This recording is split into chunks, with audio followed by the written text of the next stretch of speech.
Hermanos, ahora en el libro de Números, capítulo 3, vemos cómo los levitas, hermanos, son tomados en lugar de los primogénitos. Y mire, en el capítulo 3, escuche conmigo el versículo 40 del capítulo 3 de Números.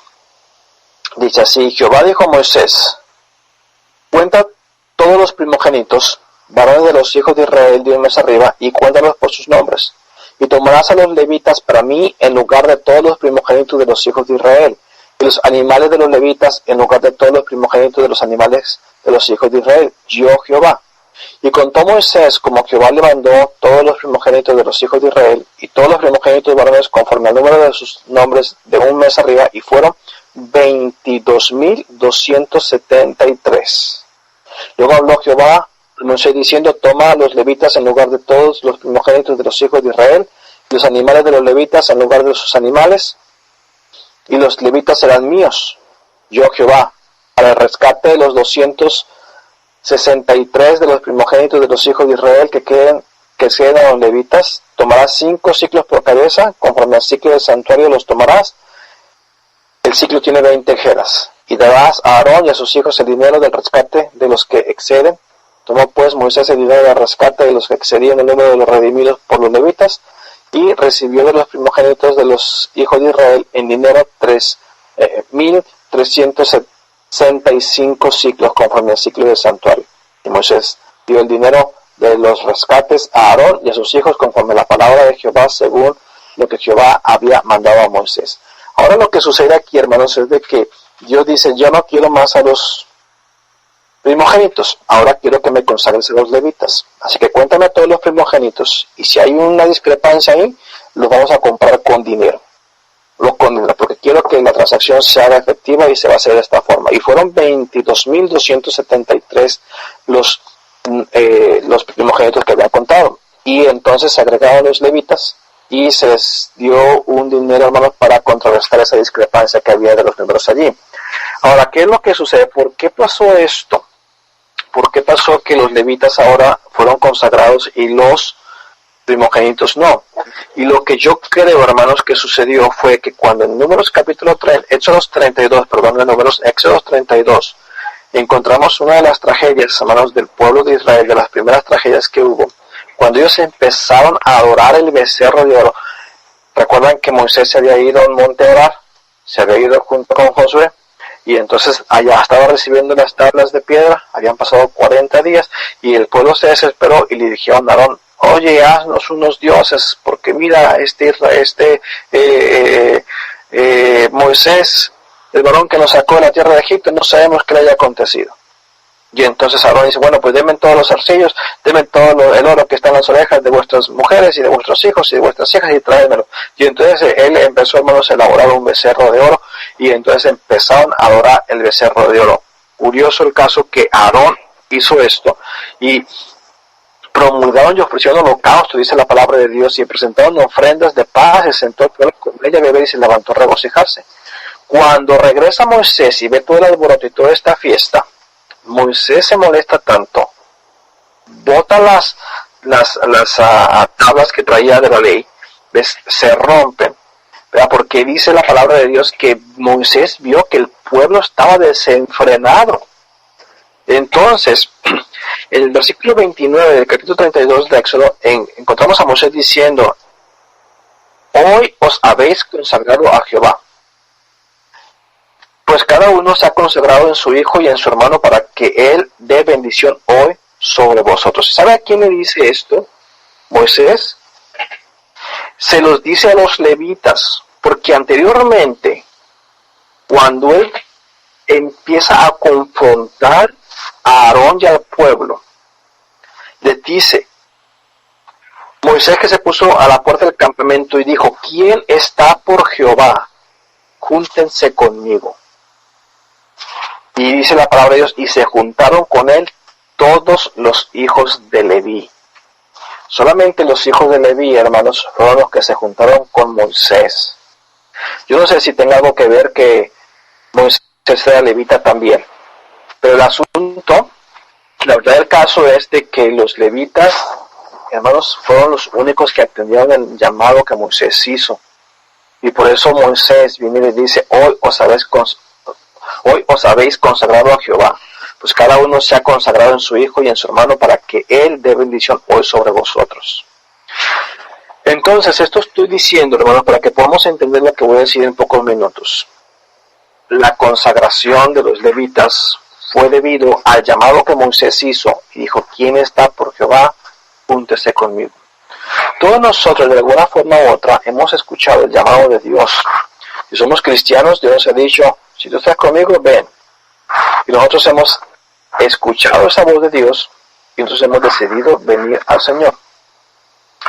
En el Nuevo Testamento, fíjense bien con esto en mente, se nos dice que el sumo sacerdocio era un simbolismo de lo que Cristo vendría a hacer por nosotros en sacrificio por nuestros pecados. Recuerden que solamente había un sumo sacerdote. Bueno, esa posición representaba a Cristo. Dice la Biblia en Hebreos capítulo 7, comenzando en el versículo 22, dice, por tanto Jesús es hecho un fiador de un mejor pacto. Después sigue diciendo, y los otros sacerdotes llegaron a ser muchos, debido a que por la muerte no podían continuar. Mas este, por cuanto permanece para siempre, tiene un sacerdocio inmutable, por lo cual puede también salvar perpetuamente a los que por él se acercan a Dios, viviendo siempre para interceder por ellos.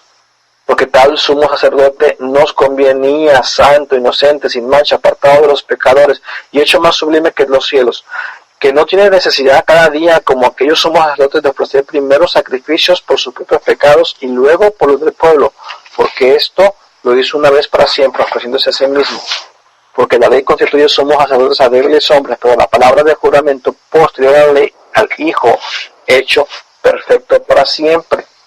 Entonces aquí está hablando del sumo sacerdote. El sumo sacerdote en el día de la expiación, como dijimos hace rato, tenía que venir a ofrecer sacrificios por él mismo, limpiarse, purificarse él mismo, y después en ese día entrar, hermanos, hasta el lugar que se llama el lugar santísimo, que solamente una vez al año podía entrar para rociar, hermanos, en el arca la sangre que representaba, hermanos, el sacrificio que se había hecho por la expiación de todo el pueblo.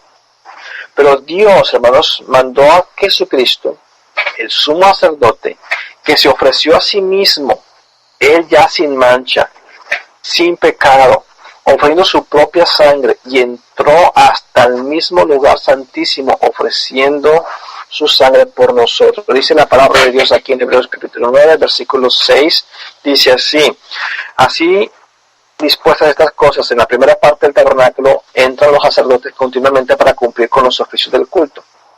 Pero en la segunda parte, solo el sumo sacerdote, una vez al año, no sin sangre, la cual ofrece por sí mismo y por los pecados de ignorancia del pueblo, dando el Espíritu Santo a entender con esto que aún no se había manifestado el camino al lugar santísimo, entre tanto que la primera parte del tabernáculo estuviese en pie, lo cual es símbolo para el tiempo presente, según el cual se presentan ofrendas y sacrificios que no pueden hacer perfecto en cuanto a la conciencia al que practica este culto, ya que consiste solo de comidas y bebidas, de diversas abluciones y ordenanzas acerca de la carne, impuestas hasta el tiempo de reformar las cosas.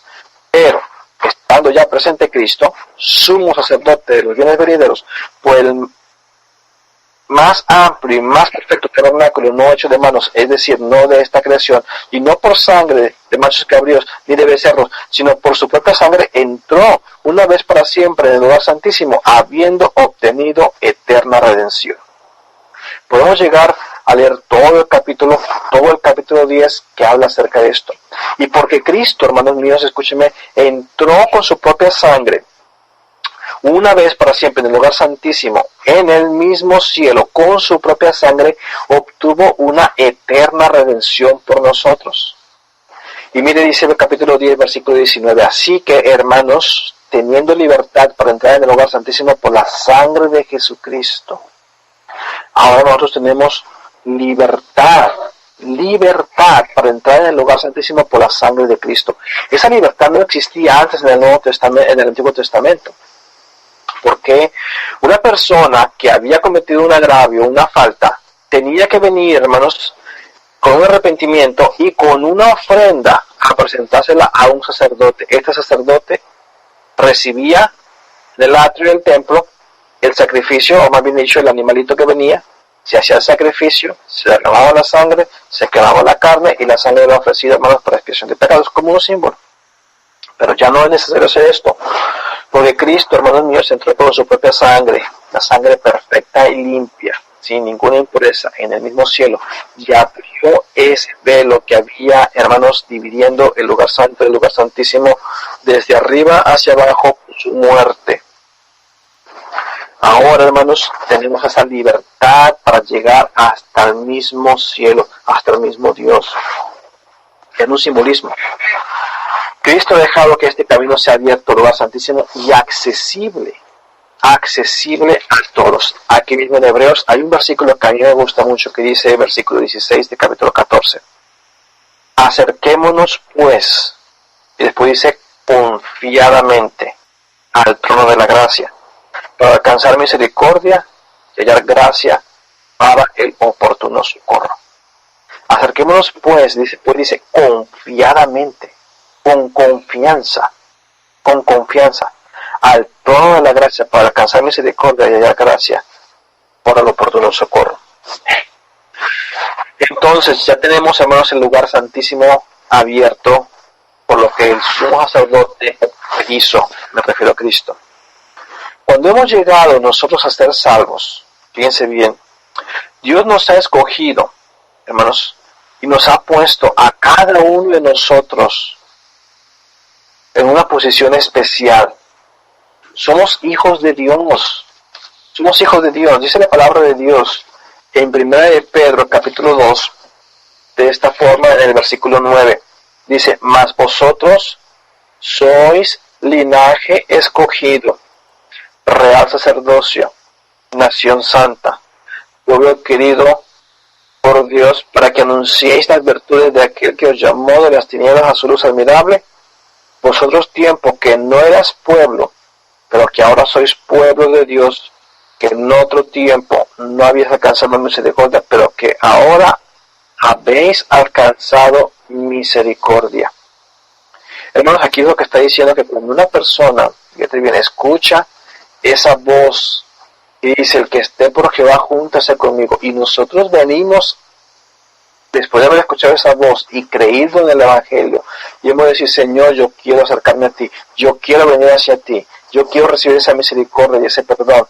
Después de haber salido de esa fiesta donde estábamos adorando ídolos, aquel becerro de oro y aquella inmundicia, y aquella idolatría que veníamos arrastrando, y escuchamos esa voz de Dios y nos decidimos acercarnos a Dios, Dios nos consagró, hermanos, y nos hizo un pueblo escogido, un linaje escogido, un real sacerdocio, dice real sacerdocio, nación santa, pueblo adquirido por Dios. La razón, dice, para que anunciéis las virtudes de aquel que os llamó de las tinieblas a su luz admirable. Entonces tenemos una posición privilegiada. Lo curioso del caso de este versículo es que dice que somos real sacerdocio.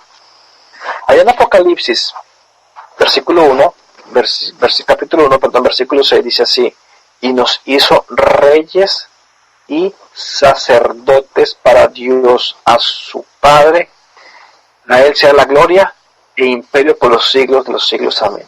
Dice que nos hizo reyes y sacerdotes.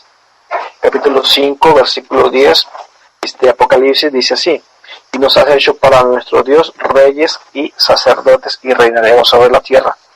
Reyes y sacerdotes. Vamos a enfocarnos en el sacerdocio. Ya no somos los sacerdotes como en el Antiguo Testamento. El templo obviamente ya no está, y eso era un culto exclusivo para la nación de Israel. Sin embargo, hermanos, la simbología se aplica hacia nosotros como cristianos también.